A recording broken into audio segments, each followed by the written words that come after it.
இயேசு கிறிஸ்துவின் இனிய நாமத்தில் வாழ்த்துக்கள். மீண்டுமாக துளிர்க்கும் வசனம் நிகழ்ச்சிக்கு உங்களை அன்போடு வரவேற்கிறேன். மற்றும் ஒரு செய்தியோடு உங்களை சந்திக்கிறதுல மிக்க மகிழ்ச்சி. இந்த நாளின் செய்தியின் தலைப்பு வீட்டாரா விருந்தாளியா. அதாவது நம்ம வீட்டாரா இருந்த ஒரு விதமா நம்ம நடந்துக்குவோம். ஒரு விருந்தாளி இல்ல ஒரு வெளியே போறவங்க யாருக்கும் வீட்டுக்கு சம்மந்தம் இல்லாதவங்கன்னா அவங்களோட வேற மாதிரி நம்ம நடந்துக்குவோம். இன்றைக்கு ஆண்டவரோடு உள்ள நம்முடைய உறவை குறித்து நாம் எப்படி இருக்கிறோம் என்பதை தான் பார்க்க போறோம். அதாவது வேதாகமத்துல சில வார்த்தைகள் வருது. சஞ்சரித்தல், நடத்தல், தங்குதல் அப்படின்லாம். அப்போ நிலைத்திருத்தல் இந்த மாதிரி வார்த்தைகள்லாம் வருது. இதெல்லாம் எதை குறிக்குது அப்படின்னு பார்த்தீங்கன்னா, தேவனோடு உள்ள உறவிலே நாம் எப்படி இருக்கிறோன்ற காரியத்தை குறித்து அந்த வார்த்தைகள் வருது. இப்போ ஒருத்தரோட ஒரு ஒரு நபரோடு ஒரு குறிப்பிட்ட நேரத்துல தினந்தோறும் நம்ம ஒரு வாக்கிங் போறோம். நடைப்பயிற்சியோ ஏதோ ஒண்ணு. சாயங்காலம் 5 மணி ஆனோடனே அவங்களோட சேர்ந்து நம்ம நடக்க ஆரம்பிக்கிறோம்னு வைங்க. நடக்கிறோம். ஒரு மணி நேரம் போறோம் அப்படின்னா, அப்படி யாரோட நம்ம போவோம் அப்படின்னு யோசிச்சு பார்த்தா அவங்க நம்முடைய நண்பர்களா இருக்கணும். இல்ல நம்முடைய வாழ்க்கையிலே அவர்களுக்கு ஒரு நல்ல ஒரு வாழ்க்கை குறித்து ஒரு அக்கறை உள்ளவர்களா இருக்க வேண்டும். இல்ல உறவினர்களா இருக்கணும். இல்ல நம்ம 2 பேருக்கும் ஒரே நோக்கமா இருக்கணும். இல்ல ஒருவேளை ஒரு எக்ஸர்சைஸ் நம்ம சேர்ந்து பண்ணுவோம் அந்த மாதிரி. இல்ல ஒரு இடத்துக்கு சேர்ந்து போவோம். அப்படிங்கிற ஒரு நெருங்கிய தொடர்பு நம்மள புரிந்து கொள்றவங்க, நமக்காக நிக்கிறவங்க, இல்ல அவங்களுடைய வாழ்க்கையை நம்ம புரிந்து கொள்ளும்போது அப்படிதான் நம்ம சேர்ந்து வாழ முடியும். ஒன்றும் சேர்ந்து நடக்க முடியும். யாரோ தெரியாதவங்க திடீர்னு பார்த்தேன் அவங்களோட நான் சேர்ந்து நடக்கிறேன்னு யாரோடையும் நம்ம போக மாட்டோம். ஏன்னா ஒரு உறவு நமக்கு இருந்தால் ஒழிய அந்த சேர்ந்து நடக்கிறது ஒரு சாதாரண ஒரு வாக்கிங் கூட நம்ம போக மாட்டோம். ஒரு வசனம் இருக்குது.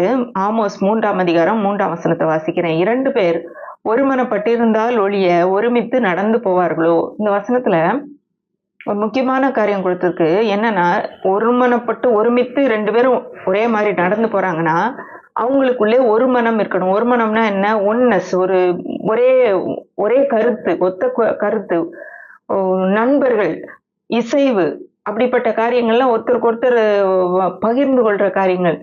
நம்ம சொல்றத அவங்க கேட்பாங்க, அவங்க சொல்றத நம்ம கேட்போம்.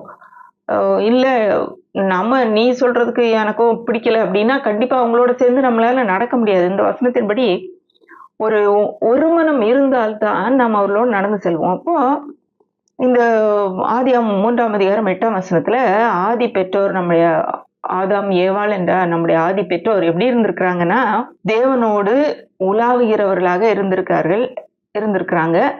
தேவனும் அவர்களோடு உலாவுவதை வழக்கமாக கொண்டிருந்தார்ன்றது நம்ம அறிந்து கொள்ளலாம். எப்படின்னா, ஆதியாகமம் 3ஆம் அதிகாரம் 8ஆம் வசனத்துல பகலில் குளிர்ச்சியான வேளையிலே தோட்டத்தில் உலாவுகிற தேவனாகிய கர்த்தருடைய சத்தத்தை அவர்கள் கேட்டார்கள். அப்பொழுது ஆதாமும் அவன் மனைவியும் தேவனாகிய கர்த்தருடைய சந்நிதிக்கு விலகி தோட்டத்தின் விருட்சங்களுக்குள்ளே ஒளித்து கொண்டார்கள். இதுல பகலின் குளிர்ச்சியான வேளையிலே தோட்டத்துல உலாவுகிற தேவனுடைய சத்தத்தை கேட்டார்கள். அப்போ காதுல அவங்களுக்கு கேக்குது. இந்த குளிர்ச்சியான நேரத்துல அவங்களோட சேர்ந்து உலாவுவாங்க. ஆனா இன்னைக்கு அந்த ஒரு காரியம் நடந்த பிறகு தேவன் சொன்ன வார்த்தைக்கு கீழ்ப்படியாம போய் அவர்கள் தங்களுடைய எல்லா அவமானம், வெட்கம், தேவனுக்கு முன்பாக நிக்கிறதுக்கு முடியாத ஒரு சூழ்நிலையில போய் ஒழிச்சுக்கிறாங்க. அது வரைக்கும் அவங்க நடந்துட்டு தான் இருந்தாங்க.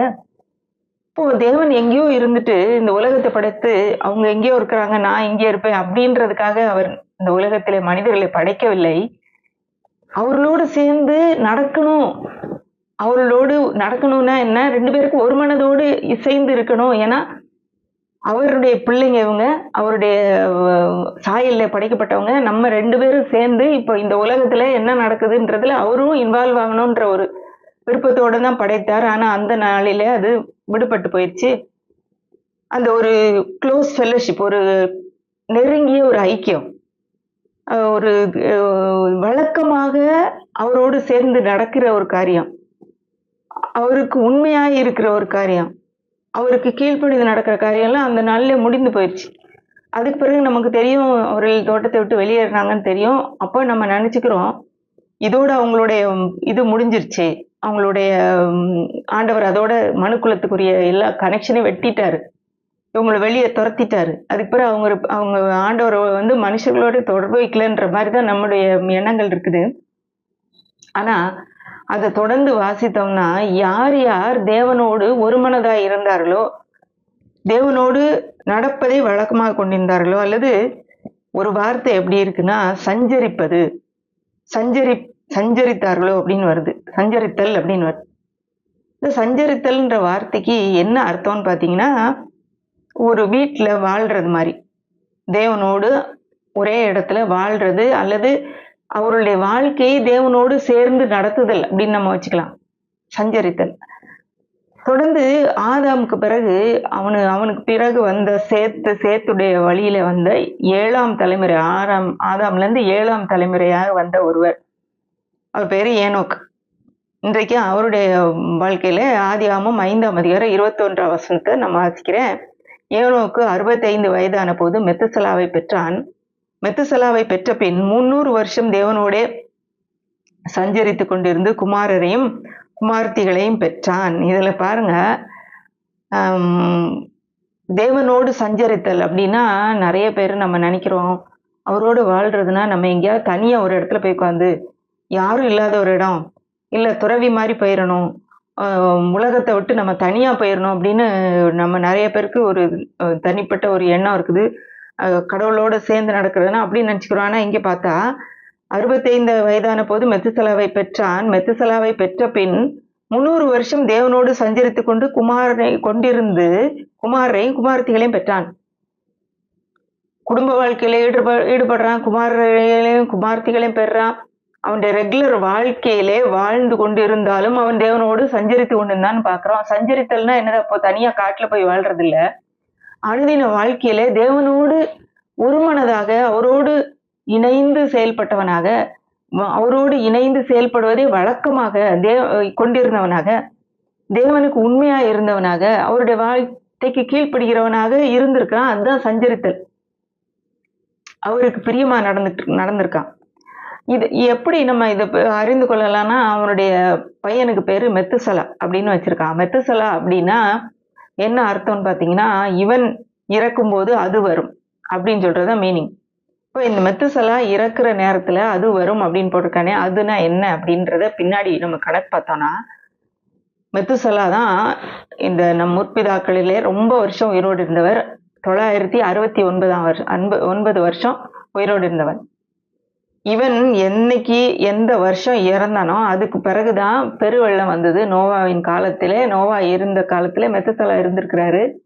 மெத்துசலா இறந்த பிறகு கரெக்டா அந்த வருஷம்தான், நீங்க கணக்கு போட்டு பார்த்தீங்கன்னா கரெக்டா தெரியும், பெருவெள்ளம் வந்தது. ஆனா இது ஏனோக்குக்கு எப்படி தெரியும்? இந்த காரியம் ஏனோக்குக்கு எப்படி தெரியும் அப்படின்னு பாத்தீங்கன்னா, அவன் தேவனோடு சஞ்சரித்து கொண்டிருந்தான். தேவனுக்கும் அவனுக்கும் இடையில ஒரு ஒருமனம் இருந்தது, ஒரு ஒன்னஸ் இருந்தது, ஒரு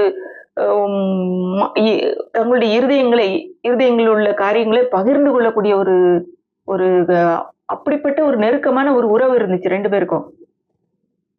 அடுத்தது ஆதியாகமம் 5ஆம் அதிகாரம் 23, 24 வாசிக்கிறேன். ஏனோக்குடைய நாளெல்லாம் 365 வருஷம். ஏனோக்கு தேவனோட சஞ்சரித்துக் கொண்டிருக்கையில் காணப்படாமற் போனான். தேவன் அவனை எடுத்துக்கொண்டார். இதுல தேவனோடு அவன் வாழ்ந்து கொண்டு இருக்கும் போதே அப்படி காணப்படாம போயிட்டானா, தேவன் அவனை கொண்டார். அப்போ உலகத்துல வாழ்ந்து கொண்டிருந்தான், தேவனோடு சேர்ந்து வாழ்ந்து கொண்டிருக்கும் போதே அப்படியே தேவனிடத்துல போயிட்டான். ஒரு மரணத்தை காணாமல் தேவனுடைய சமூகத்துக்கு போன முதல் நபர் இவர். அடுத்தது பாத்தீங்கன்னா எலியாவுக்கும் மரணம் இல்லாத நேர தேவன்கிட்ட போயிட்டான்.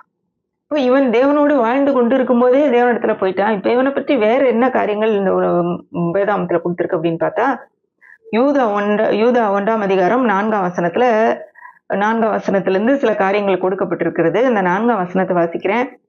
ஏனெனில் நமது தேவனுடைய கிருபையை காம விகாரத்துக்கு ஏதுவாக புரட்டி ஒன்றான ஆண்டவராகிய தேவனையும் நம்முடைய கர்த்தராகிய இயேசு கிறிஸ்துவை மறுதலிக்கிற பக்தியற்றவர்களாகிய சிலர் பக்க வழியாய் நுழைந்திருக்கிறார்கள், அவர்கள் இந்த ஆக்கினைக்குள்ளாவார்கள் என்று பூர்வத்திலே எழுதியிருக்கிறது.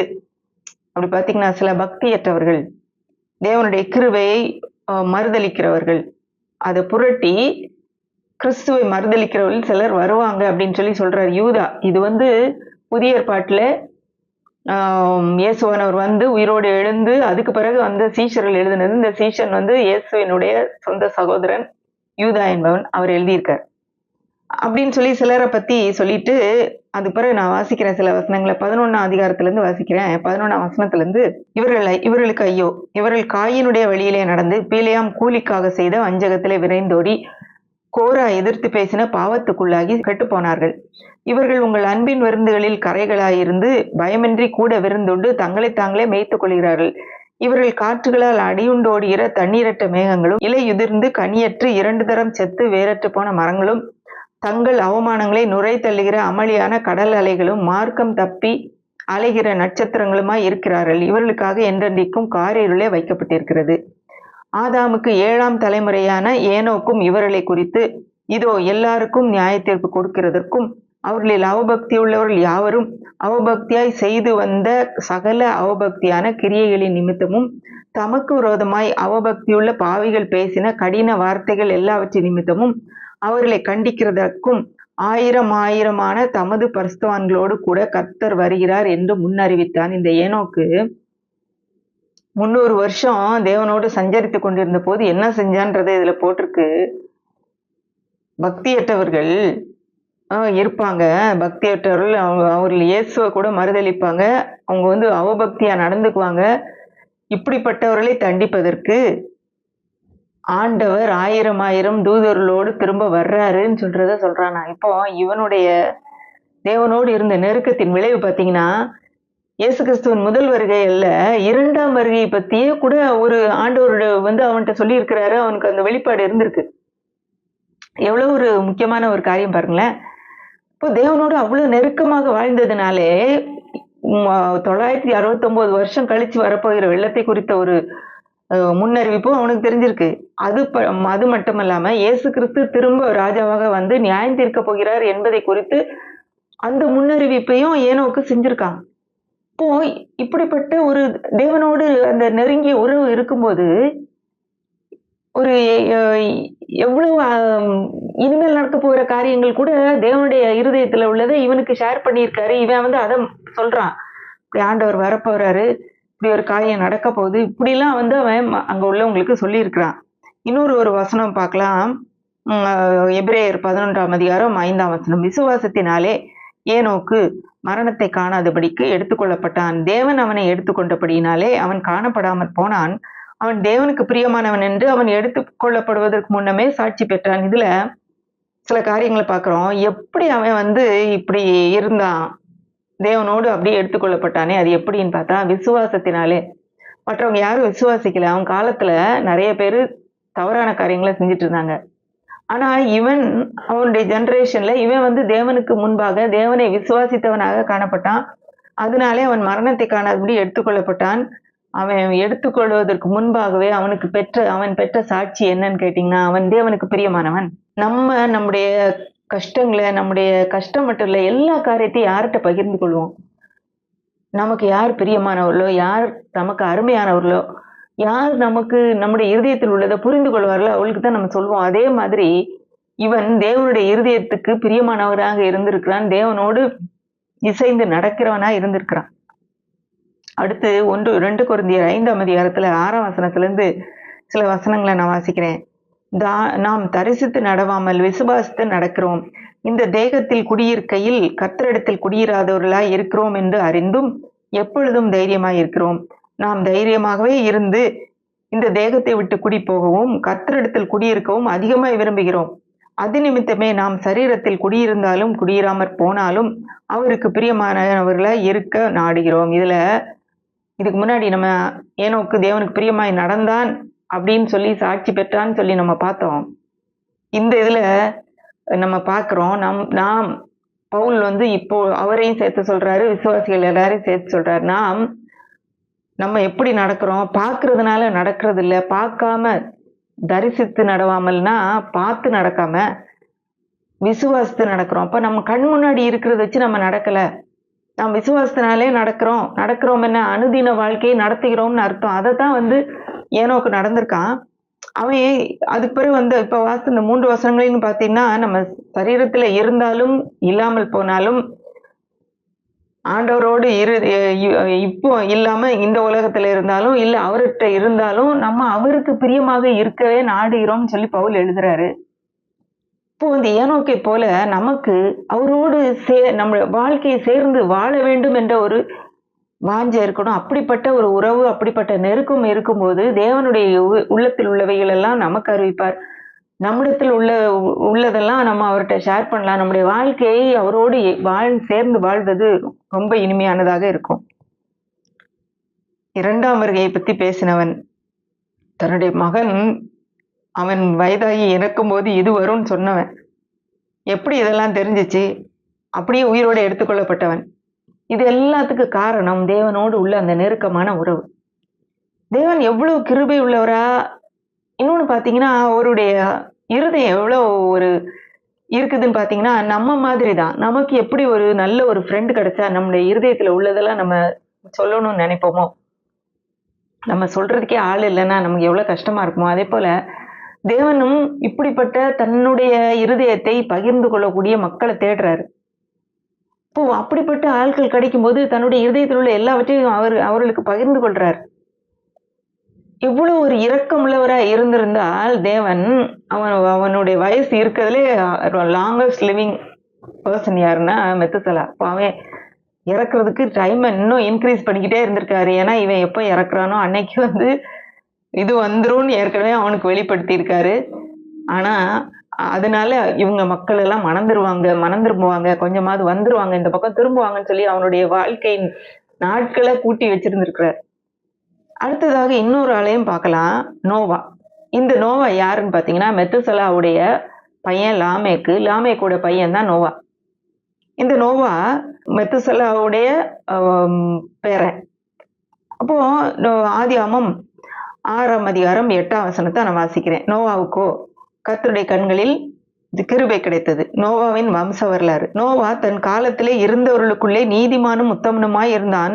நோவா தேவனோடே சஞ்சரித்துக் கொண்டிருந்தான். பாருங்க, திரும்பவும் அதே வார்த்தை, தேவனோடே சஞ்சரித்துக் கொண்டிருந்தான்.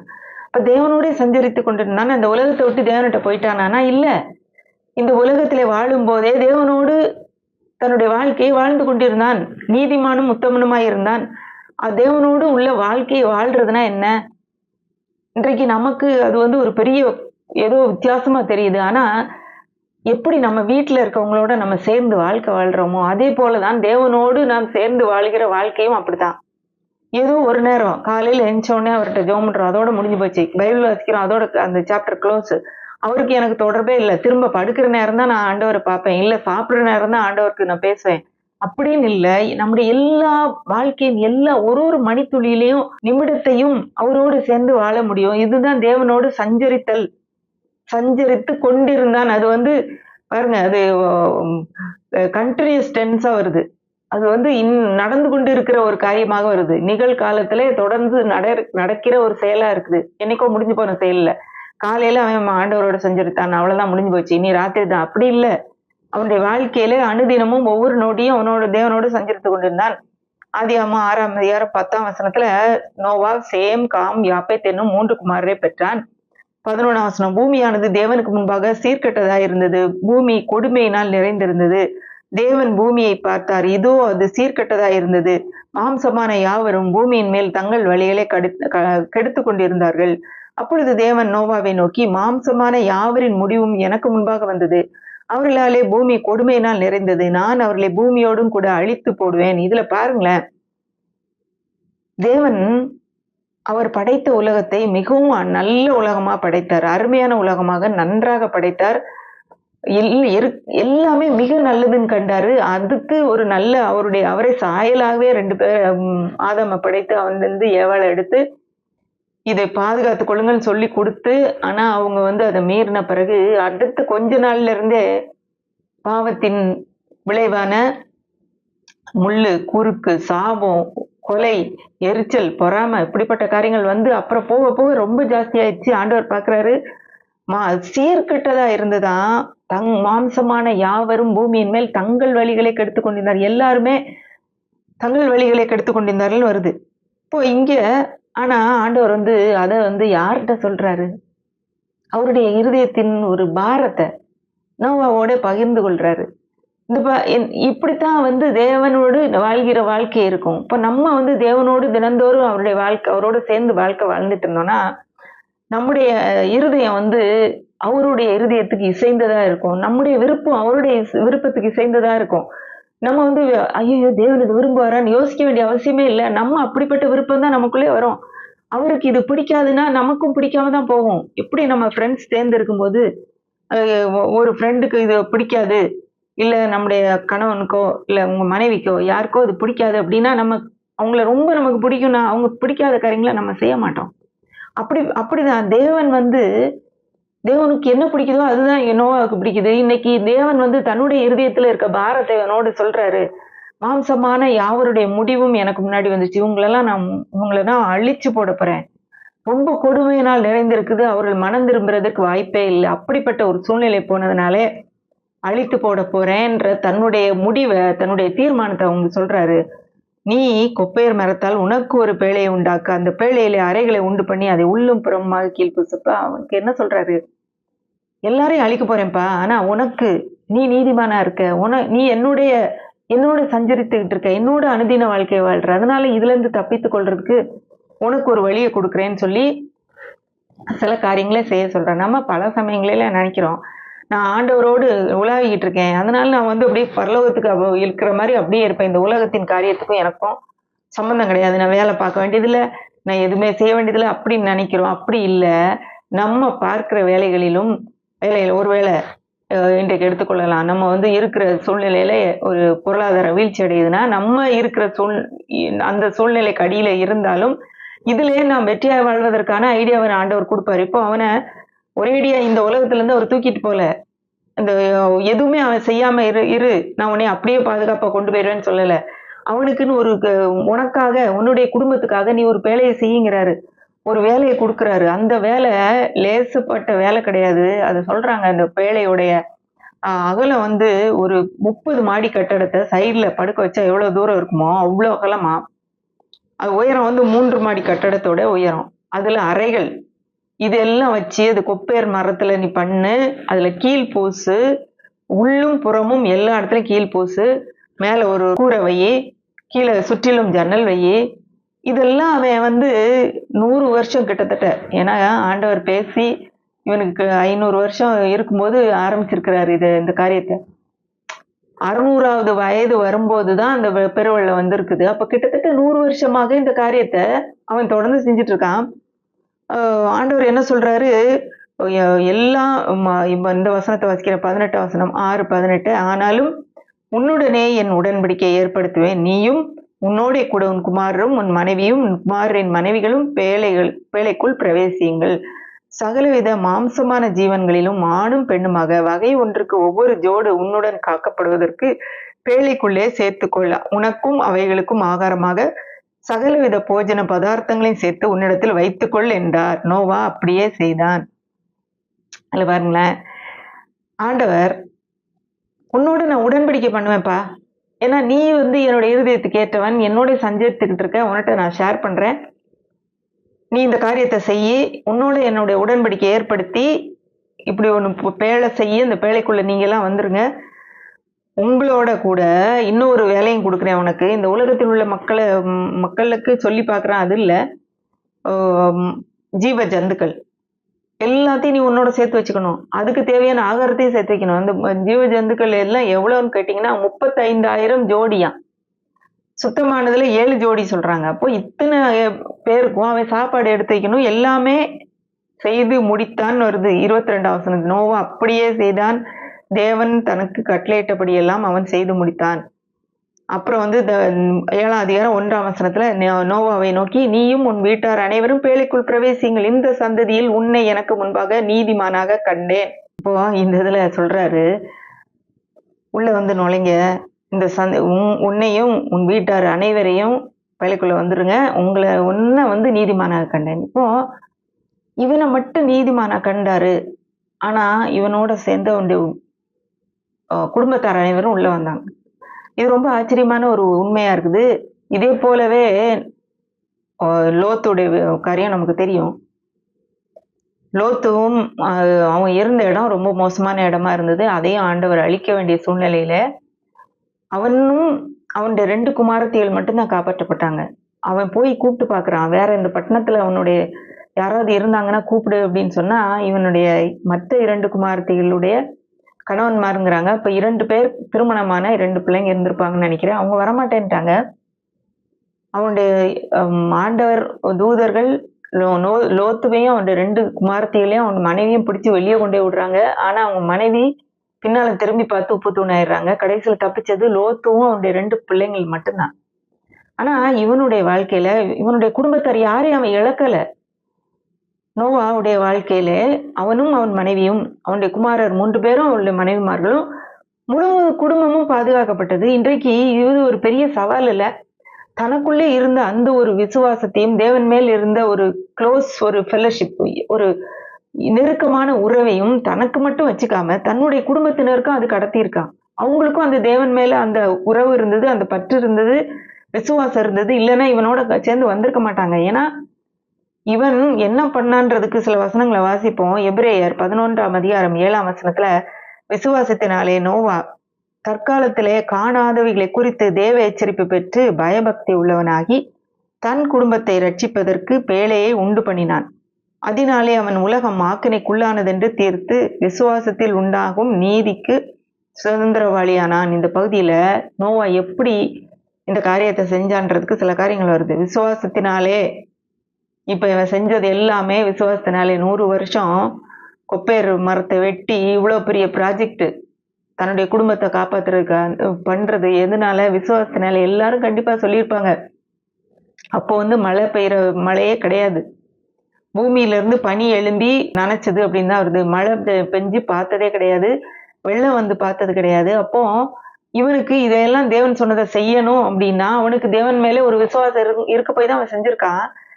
விசுவாசத்தினாலே காணாதவைகளை குறித்து தேவ எச்சரிப்பு பெற்று, பார்க்கல ஆனா கூட தெரியும், ஆண்டவர் சொல்லிட்டாரு இது நடக்க போகுது.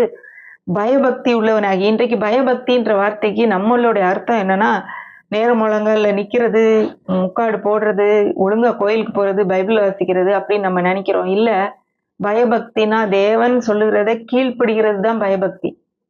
இன்றைக்கு தேவன் மேல அவனுக்கு பயபக்தி இருந்ததுனாலதான் அவன் அதை ஒரு சின்சியரா எடுத்து அந்த காரியத்தை அவன் செயல்படுத்தியிருக்கான்.